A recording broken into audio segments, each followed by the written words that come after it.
That was me at 11 a.m. And this is me now. Hey gang, Roger, Rick, and Gus Gus here. Glug glug.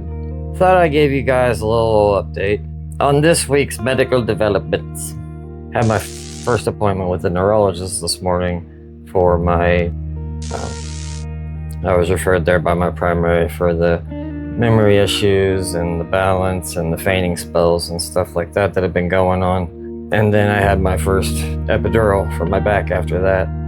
Neurologist doesn't think I'm necessarily having seizures, which is good, but he is worried about something called POTS, something orthostatic, something tachycardia, something. Basically, when I do too much or stand up too fast type things, my heart's beating too fast and causing me to faint, maybe.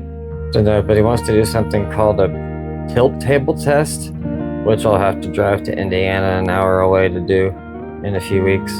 So we'll see how that goes. And then also in other exciting news, I got to have my first injection today, steroid injection in my back, and they put a big old needle in there.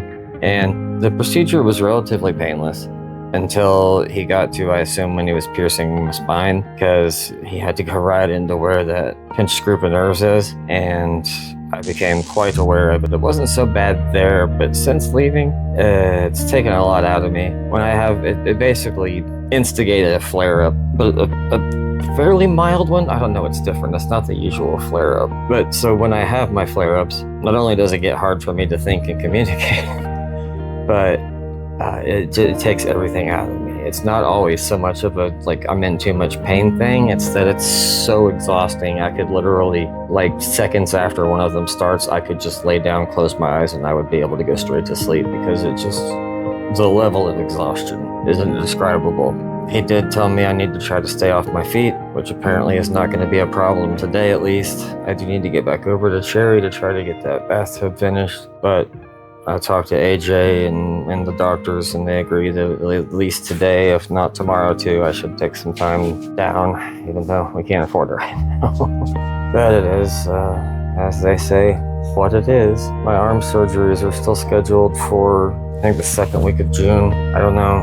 I don't know how we're going to pay bills if I can't work, so I don't know if I'm going to have to reschedule it again or not. And I know I'm sorry. I know I promised a lot of you guys I wouldn't reschedule it again, but I don't really have a choice, you know? Like, I'm doing my best out here. But to that too, also, we had some donations this week on the GoFundMe, and I want to thank you guys that have been contributing to that and sharing it, because that's the only thing helping us make ends meet right now. And we're very grateful. So you make moments like this that would normally be absolutely terrifying a little less scary, you know. So thank you guys. And there's how things are going. The doctor said that the shots or the paperwork, and the doctor said in about 5 days I should start seeing a change. So power through the start of the week, and hopefully by Wednesday, Thursday, I'll have some relief. Because until then, it's work. Anyway, you're doing awesome. I'm doing awesome. And I love you guys. Bye. Good job, Daddy. Thank you, baby.